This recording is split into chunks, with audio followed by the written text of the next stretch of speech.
Good afternoon, everybody, and thank you for joining us on the second of the summer AFME IMN webinar series. This one titled "Withstanding the Storm," quite a dramatic title. How well have securitization markets held up during the first half of 2020?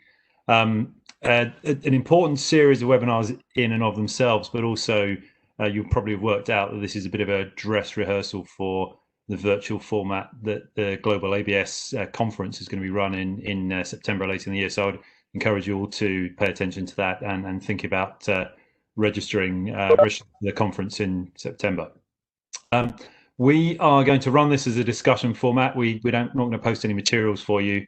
I think we've got quite a lot to get through, so I think the hour could be quite full. We will try and make some time for questions at the end. Please post them. As you know, you can post them online. We'll also take some of the questions on the way through if we can cope with juggling between reading the questions and also speaking at the same time. We are going to broadly follow the agenda that was sort of put forward for the session, albeit at least one of the questions has got a fairly short answer, which is no, but I won't front run that too much. I want to enjoy that when we come to it. So what we're going to do, probably spend most of our time focusing on looking at what's happened in the first half of the year, and particularly the last quarter, I guess. And then there's a lot to talk about as to what's going to happen in the market as the second half of this year and beyond plays out. I'll just do some quick introductions of the panel members. So, and it's a very senior group of very experienced people across the market. So we have Kevin Ingram, who is partner at Clifford and head of their structured asset-backed and real estate finance group. Alex Maddox is capital markets director for Kensington Mortgages, and we'd like to stress that Kensington have been the most frequent issuer of UK RMBS over the last 5 years. So Alex is going to have a lot to say about the markets and how they're operating at the moment. Janet Oram is head of the European ABS team at BlackRock, and Neal Shah heads up Moody's structured finance and covered bonds group within EMEA. So the first section of the agenda is sort of a bit of a backwards look around what's happened within the market in its broadest sense, looking at credit and liquidity, and a sort of general sense of are we through the worst of things. I think just to kick off with that liquidity question. People have been drawing a lot of comparisons between the last few months and what happened in the global financial crisis around liquidity in different markets. I'll start with Janet. Janet, how did you see secondary market liquidity evolve from March onwards? Okay, well, I think the first thing to say was the immediate obvious difference between the last couple of months and the financial crisis is what you did not have was, or at least we didn't see, a huge amount of forced selling. So it felt like whilst there was an utter absence of liquidity, the market was reasonably orderly. So we did try to sell some assets, or we did sell some assets end of March. It was really tough to get bids. There were a number of banks that would only bid if they had a client on the other end. There was just an absence of bids from the dealers. Within a couple of weeks that had changed, and you saw people starting to come back into the market, being more active. But it's really hard as a portfolio manager, where you have to hit a bid from someone that says, well, we've bid, you'll probably get much better away, but you know, this is as good as we can do. And having to hit that because you have to sell the asset, and that's the only bid you've got, despite having gone to a vast array of banks, is quite a tough position to be in. I don't think there was a huge amount of that. It was really hard to get a sense, though, of what was actually trading, what the volumes were. So we would see banks that weren't able to offer liquidity, but when we got their end of month numbers, it seemed like they had actually been doing a fair amount of trading. I think there was lots going on behind the scenes, which is probably not a bad thing because you don't get a sense that the market is panicking. Within a couple of weeks that had improved, and I think it then has continued to improve to the point where now, you know, it's very easy to get bids on bonds. The problem that people are more concerned now is about supply rather than being able to sell things. I think it's really important to also note that this main liquidity crunch was not ABS specific. ABS didn't suffer any worse. This was a market-wide thing. We look back at ABS market liquidity for various regulatory reasons and for various discussions about things we want to change, maybe about the regulatory landscape. I think this particular few weeks was not anything to do with ABS. Obviously, it was a much wider issue. And in terms of, are we through the worst? I hopefully say yes. Obviously, things are much better at the moment. I think in ABS, unusually and differently to the other markets, we have a very different supply-demand technical at the moment, which is massively helping to support spreads. But I think it's going to be interesting to see as the credit evolves, and I know we're going to come on to credit later, actually how the market liquidity, and once we start getting issuance, how the market liquidity survives. But I don't think we go back to the last week or so of March, or I'm very hopeful we don't go back to the last week or so of March. So Janet, just to pick up on what you were saying there, so you feel like the reaction of the street to the crisis was probably what you would expect any sort of structured credit sort of market to react like. There wasn't sort of an overly defensive position. It's just how you would expect things to happen, or am I putting words in your mouth? Well, in terms of from the investor side, I think, you know, most investors in this market now are not fast. They're not fast money. They're buy and hold investors. And I think, you know, we looked very carefully at the positions we were holding, and the sales we had were due to our clients moving money around. They weren't a credit decision. This wasn't us going, we need to get out of this market. We're very happy with the structure of the positions that we hold. So I think ABS investors, a lot of them will take a longer term view. Hence, you didn't see a lot of forced selling. We don't have the same, you know, market value triggers as were around in 2008. Got it. Right. Thanks, Janet. So whilst all that was playing out in the secondary market, Alex, I guess as a regular issuer, you were probably sat there watching what was going on and thinking about your issuance program and what you needed to see from the market to allow you to make a go decision. It'd be useful to hear your sort of perspective of what it was like to sort of sat there on that with that watching brief and what would enable you to make that go decision. Yeah, it's a good question, and obviously a question we're getting from our warehouse providers sort of throughout the whole process. I think I'd sort of echo what we were seeing was in line with what Janet said. I mean, there didn't seem to be any, forced selling from asset liability mismatch on the part of investors, which is good because that's obviously something we as issuers really as well. The credit concerns, I think there were, initially there was a lack of information. Everyone was trying to get their head around what the credit issues might be. I think we did see some price volatility with regard to assumptions around whether deals would get called or not, and so you had kind of the spreads widening and the risk of extension. So there was some price volatility driven for that, and that was kind of helping us to sort of work out where spreads might trade if those two things were separated. I think that the biggest challenge for us was to try to understand what kind of structural features might be needed by investors to buy a transaction, and decisions around structural features have to be made quite a long time before you announce a deal in the market. So really, until you can get clarity on that, you have to sort of hold back and wait and see, even if the pricing is attractive. And really, we didn't get clarity on that until well into the crisis, because I think everyone was trying to work out what the impact was, particularly around call risk and what structural features would be needed in deals to make the deals more likely to be called going forward. So that was the key thing we were watching. And did you find that there were kind of good information channels between you and how investors were thinking about those issues, or did it take a while for those to establish themselves? I think we felt it was important to get out there with information. It's kind of core to how we run our program.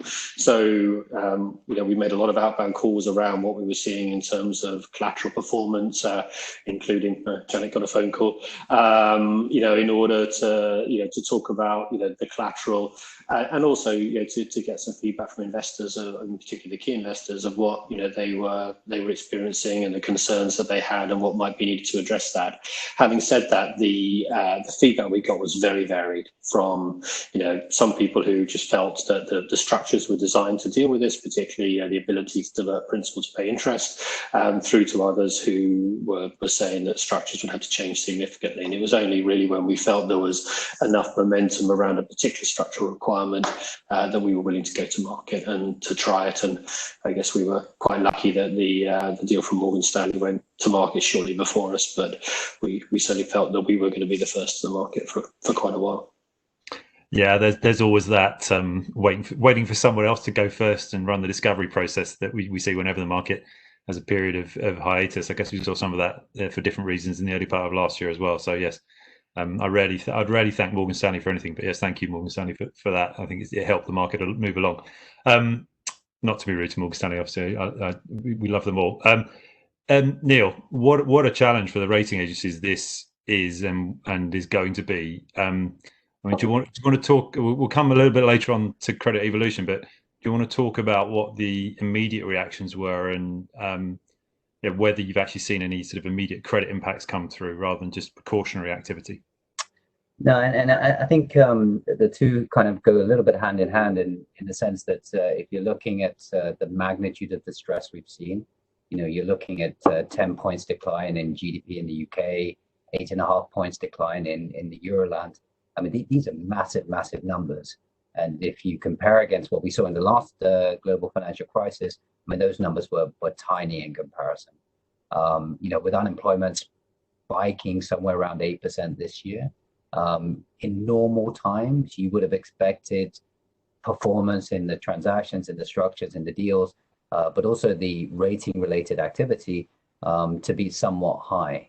But in mitigation, what you've seen is a massive fiscal stimulus, and we shouldn't understate the level of stimulus that we've seen. I mean, you're looking at levels of 15 to 20% across some of the major developed countries, which is really geared towards offsetting some of the issues we're seeing in the primary space. So in terms of performance of the underlying assets, you're not really seeing the deterioration that you would have otherwise expected come through just yet. Now, the challenge for us really, and for everyone else involved, is really to look at how that will play out as time goes forward. So not only as the stimulus, furlough schemes, other schemes evolve over time, but also the payment moratoriums, and I know we'll discuss that in a bit, kind of come off stream. Do they come off stream when the economy starts to recover? And if that's the case, maybe we've offset some of the concerns, some of the issues, or do they come off stream where the economy is still in a deteriorating situation? And I think that's going to govern many of the actions or non-actions that we're going to see as we go through the rating spectrum. The areas where we have touched ratings is twofold. One is in the NPL space, particularly in Southern Europe, and NPLs by nature are more susceptible to volatile performance, economic performance. And you've started to see that, but more so with the fact that it's just not possible, given many things are closed, to enforce and reach any conclusion on those assets. The other area is in CLOs, where we've seen a little bit of stress under the CLOs. And CLOs and the underlying high yield instruments that support CLOs have been particularly affected in this cycle, where you've had liquidity support at the investment grade area, and you've had liquidity and credit support at the consumer lower level SME area. You haven't really seen that in the leveraged loan space. So particularly those sectors and companies exposed to retail, gaming, hospitality, hotels, where there is exposure to those sectors, you are seeing some more deterioration. But beyond that, I think we're waiting for the data to come in. We're waiting for the recovery to come in, which we are expecting later this year, early next year. And the composition between when the recovery comes in and when the schemes roll off, I think will determine the magnitude or scope of any rating activity on our spectrum. I'm aware the question I'm about to ask is a complex one and might deserve a very long answer, but if you try and keep it short, given the time involved, and we hadn't prepped this one, do you think your institution is reacting is using some of its experience of the sort of the post GFC issues to shape its reaction to this crisis? Yeah, no, absolutely. And I think the terms I would use to describe this is kind of being measured and trying to understand how things are interacting together. So what we saw in the GFC is, the deterioration happened quite quickly, and particularly certain asset classes in the US where, it was really rolling one after the next. Liquidity fed the credit, fed the liquidity, fed the credit. What we're seeing now is that whilst there is clearly an economic deterioration, there is a lot of stimulus and a lot of external factors which are trying to support the borrowers, particularly the consumer borrowers, to avoid those defaults. And if you compare countries that performed well, I mean, Germany performed pretty well through the last crisis, and they had a furlough scheme, they had a job retention scheme in place, which allowed their economy to react and to move forward much quicker than some of the other economies which were relying on rehiring, re-employing, and getting things back on track. So there is a little bit of a wait and see type approach to see how the data flows through and what impact that has on us.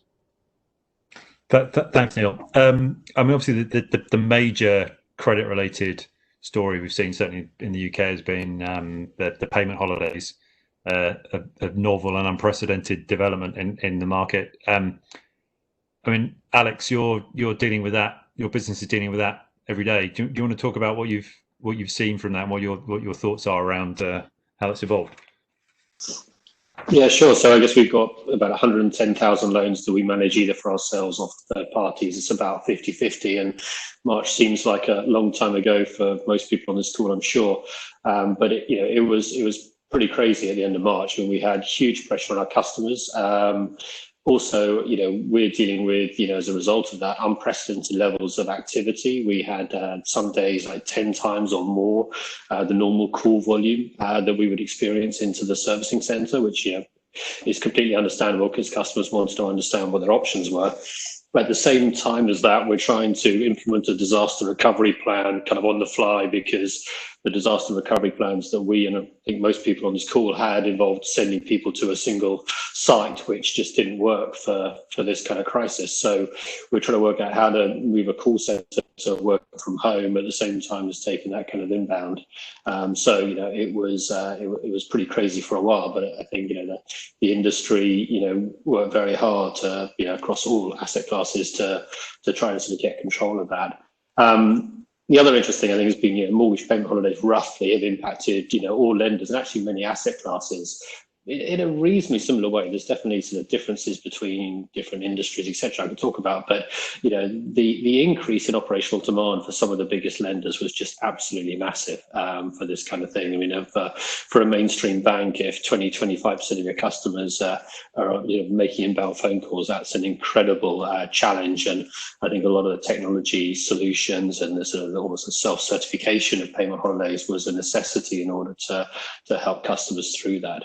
I guess by the time we got to May, we were out of the sort of the fire drill and more into looking at the data, and the number of payment holiday requests was beginning to slow down. At least they were still coming in, and we could see then kind of we've written about it in quite a few of our newsletters, which kind of customers or which kind of mortgages were more likely to take up payment holidays. Some of the drivers that we saw as being key were if it's a large loan or if the monthly instalment was high, it was much more likely to take up a mortgage payment holiday. Industry was another key area that we've written about. For instance, sort of public sector customers were probably like, I think it's 15% of those took up payment holidays, yet other sectors like health and beauty were as high as 65%. So massive dispersion by industry. Self-employed was also more likely. It's somewhat difficult to tell exactly whether that's the main driver or whether industry is, because a lot of the industries that were worst affected are the ones with the highest amount of self-employed customers in them. And we saw that the government support for self-employed customers didn't kick in until the end of May. So that also skewed the data a little bit there. Some really good data came out from the ONS around activity in different industries. It's quite timely. It's released, I think, every couple of weeks. I recommend that people have a look at that if they want to see, in the UK at least, how well industries or sectors are beginning to open up. So that's where we are. I mean, the good thing, I think, is that finally that has leveled off, and for the last sort of few weeks we've been flat or slightly down. So I think like many sort of COVID curves, you sort of reach a peak and then you start to flatten off. And from talking to other people across the mortgage industry, they're experiencing a similar kind of flattening of the curve, even after the recent government announcement. So fingers crossed this is kind of the peak and we're on the way down again. Yeah, thanks, Alex. We'll come back to later on. For actually, a number of us are going to discuss what looks like, what we think happens as payment holidays start to roll off, and we come out the other side and hopefully into a recovery. Kevin, I guess it's this kind of thing that securitization structures are designed to deal with, both at the sort of technical cash flow level and also in the way all of the sort of arrangements are put in place in between the various parties involved in the transaction. How, I'm sure you've been looking at this closely, how do you think the industry is, as structures have held up and the transactions have held up? Yeah, I mean, I think the short answer to that is fairly well, and I'll go through that in a moment. Just a couple of comments from things that were said earlier. I mean, I think the markets have been orderly. I think people have learned a lot from the global financial crisis. I mean, Neal was talking about from a rating perspective. I think lawyers and others who've been putting deal structures together in the past have made sure there's enough flexibility in documents. And I think generally, because the markets have been orderly, there's been far less of a rush to central bank liquidity schemes than certainly we were expecting. Obviously, there's a split between deals that are already outstanding and what's going to happen going forward, and I'm sure we'll get on to talking about what's happened going forward in a bit. But in terms of existing deals, there's sort of been a linear progression. So the first question that you tend to ask is whether, talking about payment holidays, deferrals, whether the servicer is allowed to do that. And here the answer is invariably yes. And that's partly a function of history. I think, in the dim and distant past, when, there were the Lawson downturn in the late 80s and you get into global financial crisis and all of those sorts of things, it became apparent that you needed to have flexibility for the servicer to be able to comply with legal requirements coming out of general regulatory legal stuff, particularly on the consumer credit side of things. And the move within regulation towards more principles-based regulation, treating customers fairly and so on, has meant that it's been absolutely standard for a while in servicing provisions across particularly the consumer asset classes, that there's flexibility in the services to do things. So that was the first step. Can the deals themselves allow the services to grant payment deferrals and so on? And the answer to that has invariably been yes. And the second stage, which I think we're coming towards the end of, is, and what is the implication of that for the deal? Here, that's more difficult because I don't think anybody has written a clause that specifically references pandemics pre the pandemic. So you would sort of read it into clauses, the sorts of events that gave rise to, and there were debates about whether a deferral is rise to arrears and a delinquency or not. So working through that phase of things, and I think there's been a level of people being sensible. Rather than it being 100% bulletproof in terms of the language specifically says things. But I think on the whole, the market's reached fairly sensible positions in deals. There's been a little bit of a difference, as you'd expect, between public and private transactions, and that you'd expect there to be more engagement on private transactions between bank lenders and a borrower. That's just the nature of that relationship. Whereas the public transactions have been a bit more about an analysis has been done and then shared with investors rather than lots of day-to-day discussion.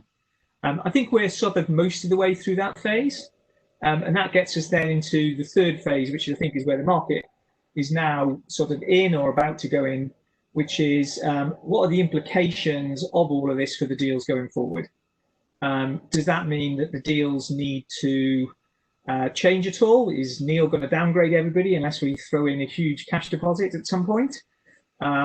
Is Janet going to fire sale her assets if somebody doesn't do something and buy out every auto loan that's got a deferral on it? You know, all of those sorts of issues. That's the stage that people are looking at.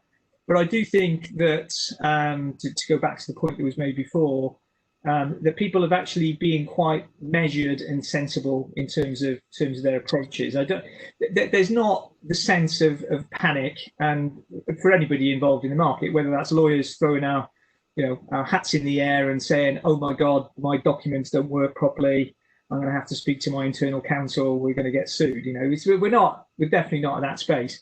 And I think that's actually quite encouraging generally for the market. I think it shows a level of grown-up behaviour in the market, which, to be blunt, has not always been associated with the securitisation markets in my lifetime, at least. Yeah, it's a very interesting comment. I think what struck me in a number of these conversations is that people did learn lessons from the last crisis and some of the problems that were either happened because of or were a result of a kind of lack of good practice prior to the crisis. And so far, I think the industry is sort of worked quite well through some of those issues because of that experience. Okay, so we'll move on from sort of the immediate look back and sort of start to think about a couple of other issues. We won't spend too much time on the next section, which is about did securitisation get its fair share of support from public authorities? Partly because it's a very big topic and we won't be able to do it justice. But just I mean, the obvious area where the government bodies have sort of thrown the kitchen sink at the financial markets has been through liquidity support. I mean, Alex, do you want to touch upon that briefly? I know there's a huge amount of debate around support for banks versus non-banks, and it's you may not want to say a lot about it, but obviously I'm interested in your perspective on it. Yeah, sure. I mean, I guess the title is Global ABS, so we can talk about it on a global basis first. And I think the support there has been pretty strong. Countries like Australia, the US, and even Europe have all come out there and provided some pretty strong support for securitized products broadly and asset or consumer assets in particular. So I think that's been very helpful. The UK has probably offered less has definitely offered less in that way than its peers. The focus has really been on providing some more traditional forms of QE to the banking sector. I guess there are some structures that are potentially open to non-bank financials. There's sort of CCFF, which is the CP purchase scheme, although for that you need a rating, and most non-bank lenders won't have a rating, or if they do, it won't be investment grade, which is the requirement. And the other structure is C-bills or CL bills. But again, I think that there are various sort of structural features to those programs which make them difficult for non-banks to use securitization. So the upshot of all of that is, that there really hasn't been much in the way of support, but at the same time, the market is now reopening. So, with deals being able to be placed in the market, then I think it's less of an issue for the non-bank sector, and it's important that all of us can run our business based on market pricing. That's the risk that we take in our businesses, and we're happy to run that. And we design funding strategies which allow us to operate through periods of dislocation like this. At some point that becomes very painful, but for the sort of dislocation we've seen, I think it's bearable. It really depends on what happens next in terms of the economy, I think. Yeah, I think one of the points that people miss sometimes is that a lot of the central bank purchase programs are really a tool of monetary policy rather than designed to support specific sectors or point liquidity to specific sectors. They should have a more general effect, and unquestionably, just the complexity of ABS is maybe a little bit more difficult for as an area to execute some of that macro policy around. But I would agree that the actual day-to-day levels of support and engagement are different globally, and we have seen some jurisdictions where it's been sort of embraced with open arms as a tool to get credit creation moving through the economy. But I mean, having said that, Kevin, just thinking about it from a different perspective of the interest that various regulators and government bodies are showing in the sector, I think that feels quite positive, doesn't it? Yeah, I think that's right. I mean, I think clearly people are not getting everything that they absolutely want, but there's definitely been a willingness for the regulators and policymakers to engage. That I think has been very positive. There has been some moves to try and accelerate some of the processes with some of the amendments potentially coming down the line in the securitisation regulation and so on, partly as a result of the CMU process, but just generally. I think the market early days was very concerned in the context of payment deferrals to make sure that a deferred asset wasn't treated as a credit impaired asset for regulatory capital purposes, and that got jumped on very quickly by the EBA and the Bank of England. And I think overall it's been a good level of engagement, which I think bears well for the future. I also think, going back to the little conversation you and I were having earlier, Damian, that I think one of the good things about this has been that I think in the past there was a perception that people involved in securitisation were trying to some extent hide things from regulators, that there wasn't a huge level of trust out there. And I think what this crisis has shown is that not only is securitisation viewed as potentially a way of helping to refinance the real economy going forward, but that there's a recognition that the market, has changed from the regulator's perspective, and that there's a higher degree of professionalism and safety, for want of a better phrase, across the market.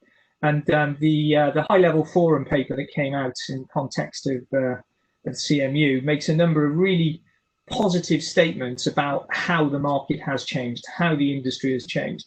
And I think going forward, that's a really good position for the market to be in, because I think it'll mean that we're listened to more than we may have been done, certainly pre-financial crisis or immediately following the financial crisis. Thanks, thanks, Kevin.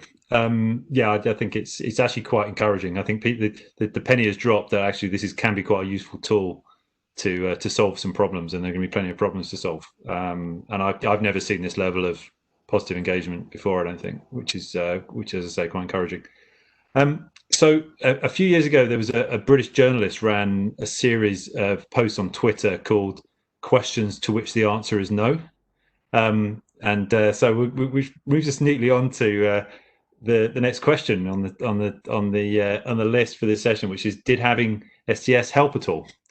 And I'm sure everyone's gonna put their own two pennies worth. I think from my perspective, I mean, strictly measured in terms of has it brought more investors to the market? I think I would say no. I won't quote any stats here, but there is a continuing secular decline in the participation of bank treasury investors in the market, and that's showing no signs of reverting. And it's certainly, STS has certainly done nothing to change the presence of insurance money in the market, or directly in the market anyway. So on that level, it really hasn't probably achieved what people hoped it might. But I'll throw it open to the floor as to what difference people think it has made, if at all. Janet, do you want to start? Yeah, I think you could be quite cynical and look at the STS deals that are out there and legitimately claim that there was more liquidity in those transactions, there was immediately more demand for those transactions. But in all honesty, I think that sort of it drove itself. So we created the label, we sort of put it in LCR, we made the banks more favourable buyers of that. And therefore, when we had banks looking to invest, they were looking for STS. I think if that hadn't been there, then it's very likely that those very kind of vanilla flow, high credit quality transactions would have been the ones that recovered more quickly anyway. So I'm not convinced that the STS label itself was responsible for that in a fundamental way. And I'll leave it there. Thanks, Janet. Kevin, people put a lot of effort into putting all this together. Was it worth it? I think it's quite hard to pass a judgment at the moment in the middle of a, once in a lifetime, hopefully, event around the pandemic. And I think the jury's still out to a large extent on what the overall effect of STS will be over time. I suppose I'd make a couple of observations. I think it was always expected when STS came in that for certain asset classes, the sort of the prime vanilla type transactions that Janet was mentioning, that the market would move to STS for those sorts of transactions. That is continuing. People are continuing to look to STS for prime RMBS, prime auto, prime cards, and so on. I think that will continue. And interestingly, I think there's been a take up in STS for ABCP conduit transactions, not the conduits themselves, but for the transactions themselves. So over time, I think you may start seeing some differentiation in the market between, certainly within asset classes, between STS and non-STS deals, and that may have some impact. But in the context of the pandemic, I don't think it's really done anything. But the transactions we are working on through the pandemic would have been STS, are continuing to be looking at STS and will issue with an STS label. We have a question from someone called Richard Hopkin, who says STS. I don't know. STS may have been underwhelming to date, but it is hard to think of the market today as not having it. No? Question mark. Richard, I think that's probably that's right. It's a ratchet. We have it. It's not going away, and it's certainly no question. It has. I think it has some benefits in terms of some of the things it brings. But I think the point was more, has it brought more investors and more liquidity to the market? And I think, question. The jury, well, being polite, I think the jury is certainly still out on that point. Just quickly on this one, Alex, what's your issuer's take on STS and how it's impacted you? Yeah, we don't actually issue STS compliant bonds at this point, so it doesn't impact us directly. I think there is one thing to say though, that I think that some investors have been looking at this as an opportunity to pick up higher yielding assets, and so in some ways they've been looking at the assets that are not STS, and that dispersion is quite helpful for all investors across the market, not just the STS ones. So for us, no impact. Okay, thanks, Alex. Right, so moving on to the final section and hopefully the kind of a juicy part of this. What can we expect in the second half of 2020? And there's so many different facets to that question.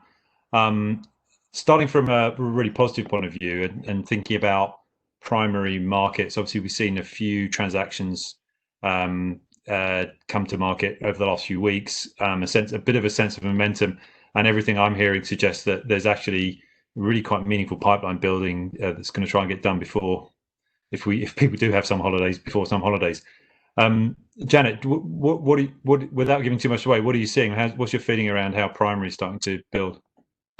I'm really glad you said there's quite a pipeline to get done before people have summer holidays, because we have had conversations with at least 2 banks over the last fortnight who've essentially said, are you planning on taking holidays over the summer, or will the desk be staffed?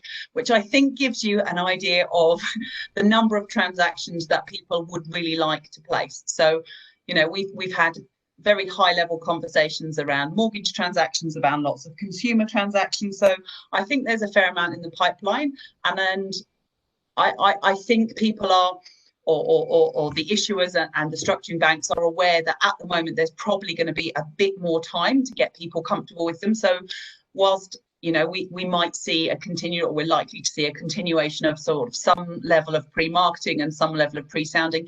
I think if the transactions continue to be well placed, then there's a reasonable hope that actually we get back into some sort of more normal placing for at least the more regular assets in the market. And we had one question that came in earlier about C-bills loans originated by bank and non-bank financials. Now, no one's actually approached us directly with a fully formed transaction yet, but I have had a couple of very high level inquiries around, there is a portfolio, would you have interest, what are the kind of things you would think about, etc., etc. I think that's a really interesting one. So what on the C-bill side, you have or lenders that, okay, maybe I don't know everyone, but lenders I've never heard of that are completely new to the capital markets that potentially want to bring a C-bills transaction. And then obviously there are the banks. I think it's not the standard SME asset class. Obviously, we have some SME transactions. There are a limited number. I think bringing that is not going to be straightforward, simply because it's not got the track record, and some of the issuers are going to be new to the capital market. So, you know, if the primary market gets going and we're all back to normal and so on, then great. But I do think those will be harder to bring. So it's possible they end up as kind of private transactions or club deals as opposed to a full normal placement, in my view. Yeah, yes, I think there's a lot of activity around the sector, Janet, as you'll understand, and I think what's fascinating about that again is the concept of the government guaranteed element of it, and how that can pass through into a securitization structure. Again, something we've not quite seen in that format previously, and as you scratch the surface of it, you start to understand some of the complexities of it. But I think it's a really fascinating asset class, and there'll be a real desire to get things done, I expect, in the second half of this year. Alex, I mean, how do you, again, looking forward as an issuer, how do you see the primary market prospects? Is it, without giving your plans away, is it something that you feel now is a kind of a more accessible place to go and can be accessed on tap when you want it to? Yeah, it definitely feels a lot better, and I think the feedback we got from a lot of investors after our last deal was really positive. And we went down a route of having the majority of the deal privately or sort of pre-placed in order to sort of guarantee certainty of exit. But I think going forward, there's a lot of investors who want to be involved in deals, and I think it's, if we look at sort of performance data, it's going to become increasingly common. Market participants will be able to understand, potential credit issues or credit risk in deals. I think the core risk discussion is somewhat off the table at this point. So it's going to be primarily, I think, driven by supply and demand. And it reminds me a lot of the situation we had after the Brexit sort of referendum, where, coming up to that, we had AAA's pricing on our deals at 150 over, give it 6 months and they were pricing at sort of 70 over, or 70 or 80 over LIBOR. So, the banks are not going to issue because they've got funding at 10 basis points through government schemes. So it's in the UK. And I think even the non-banks, the origination volumes that we've seen over the last 3 months have been very, very low, both through customer demand being lacking and also our credit appetite being quite light. So I think supply volumes are going to be fairly light once there's a clear out of any warehouses that were pretty full from the non-bank sector. So I think, overall, it's going to be a lack of supply, and it could drive spreads tighter. But I could be talking my own book on that one. Janet just shook her head.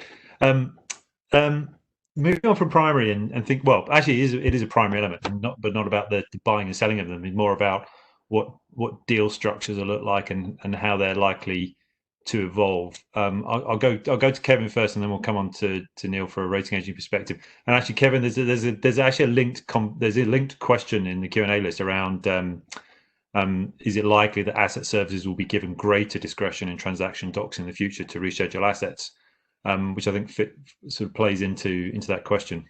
Yeah, it does to some extent, and I think, I think one of the interesting things as the market evolves is how different originators and different types of transactions will need to have different provisions. I mean, I think if you have a transaction where you have a very large regular issuer, he's going to want to have he or she going to want to have the ability to continue to do things in accordance with how their business evolves. I think transactions where it's almost buy a portfolio, issue and forget, the way that's addressed will probably need to be a bit different. So people will have to think about it. But roughly, I sort of see what will happen, certainly from a legal documentation perspective, falling broadly into 3 buckets. So the first bucket is, which I think goes partly to the question, making sure that provisions in the documents, which to date maybe been slightly ambiguous because nobody saw about the pandemic, are tightened up. So, if we're talking about a permitted variation in the context of an auto deal, I don't think anybody will do a deal going forward without saying what a government mandated deferral is in the context of whether that's a variation of the contract or not. I mean, we wouldn't be doing our job as lawyers unless we address those sorts of changes to the document. I think then, and Neal can comment on this as well in a minute from a rating perspective, I think there will be features built into the deals to deal with some of the issues that are being perceived to be coming out. You know, do you need to have an additional reserve for something or other, those sorts of features? I think you'll start seeing those being built in. And then the third bit of it, which I think is, for me at least, is the most fascinating bit of it, and we'll touch on it, I think, in a little while, Damian, is the extent to which you need to build flex into the documents to allow those documents to be supported at some point in the future. And how do you do that? Do you start building in hooks on waterfalls to allow you to put in an additional liquidity facility or something? The things to date that people have tended not to do on the more vanilla transactions, whether that's something that regular issuers in particular who want to protect their programs will want to build in. And that obviously then gets us into the issues if some or part of the market starts moving more towards SRT transactions, whether that is then going to be consistent with implicit support. And that's going to be quite a big issue, I think, down the line. So I think there's a phase at the moment where people are trying to wait and see a little bit, but I think those three buckets will definitely be where the transaction documents will start going. Yeah, actually, Kevin, I'm not sure we'll have time to get to a sort of big discussion on SRT, actually. So maybe let's pick up that point just a little bit further. And do you think that what that means is there needs to be some dialogue with the regulators around what's acceptable and what's not acceptable in those kind of structures up front? Possibly. I mean, I think, you know, one of the observable phenomena that came out of the global financial crisis was that all of the master trusts, US and in Europe, got brought back on balance sheet. Why was that? It was because the originators, sponsors of those programs supported those deals. And as a result of that, the regulators effectively said, we don't think anybody's going to let these big master trust programs ever get into any difficulty. So we think you're always going to provide implicit support. So it's a little bit of a double-edged sword with the regulator, because if people go to the regulator and say, actually, we're a regular issuer, we're always going to support our deals, it's going to be very hard to say no implicit support in the future, they should be off balance sheet. So I think that's quite a tricky one. I think what you'll end up with, my own personal view, interested in anybody else's on the panel view, is that people will very much segregate SRT transactions from others. There will be a very clear division between the two, and people will say, if it's an SRT transaction, be aware, investors, that you're on your own. Anything happens, you're on your own. Whereas I think the non-SRT stuff will build in quite a lot of flexibility, would be my guess. Yeah, although I mean, arguably those divisions already exist, and you know, the educated investor, the connoisseur investor knows full well that they're running that risk between different types of issuer. Maybe we'll come back to that, Janet, in a moment. Well, I'll move on to Neal. I mean, Neal, yeah, you've got this. I guess to put words in your mouth to start with. I mean, you've got this dilemma between what do you ask for that's sort of specifically COVID related, and what do you ask for in new transactions that's a more general kind of squeeze on credit structures? Yeah, I mean, the way I see this panning out, and just to latch on to some of the things Kevin was saying, I mean, from a credit perspective, I can see 3 or 4 areas where things are going to have to be considered.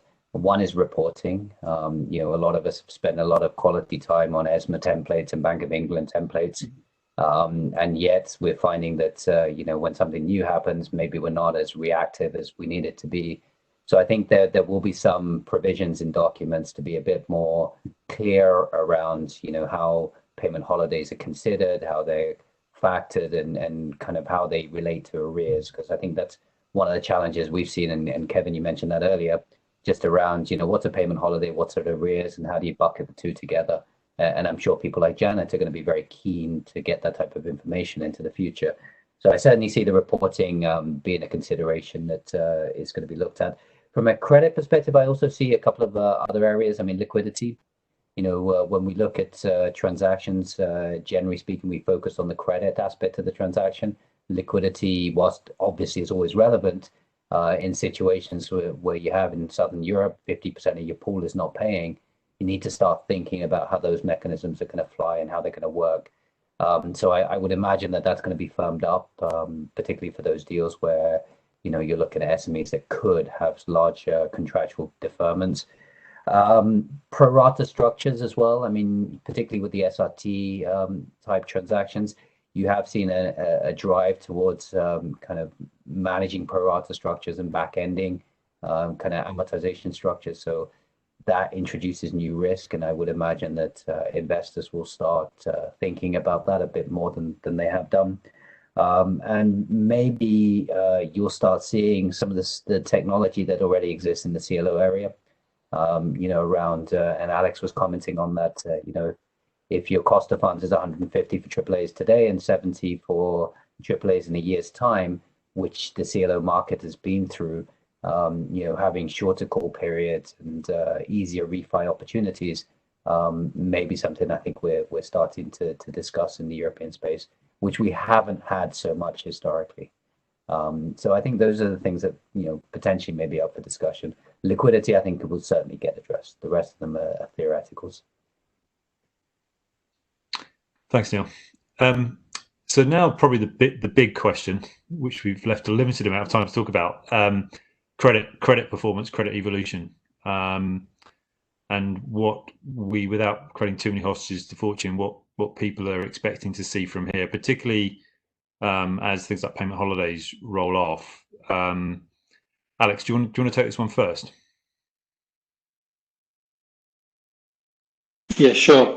So I think July is going to be an interesting month because, you know, the majority of the payment holidays that we've got on our book was set up at the very end of March or early April. So it's something along the lines of 40% of our payment holidays are due to come up in July.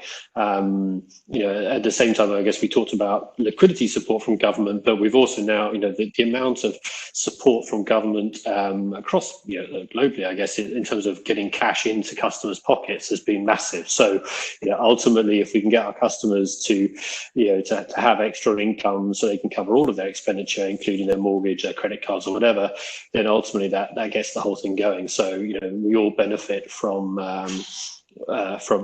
So customers now got more information around the economy reopening. They got more information around the government support that they can get, even if they're self-employed. That cash has probably hit their bank account. So I think they're feeling a lot better. But now is when we see how they actually behave. We saw originally that 25%, or some of the data in the UK mortgage space was 25% of customers took a payment holiday for sort of precautionary reasons. About half had lost some income and a quarter had lost all of their income. So it's going to be interesting to see the trends from each of those segments. And I guess the three options that we are putting out in front of customers are, you know, the option to extend the mortgage payment holiday. There's the capitalize the unpaid amount and then, you know, get back on track. And then there will be some customers who need some kind of alternative forbearance where, you know, really the industry they're in is completely transformed and they need to solve for that. Operational delivery of that is going to be very, very difficult for everyone.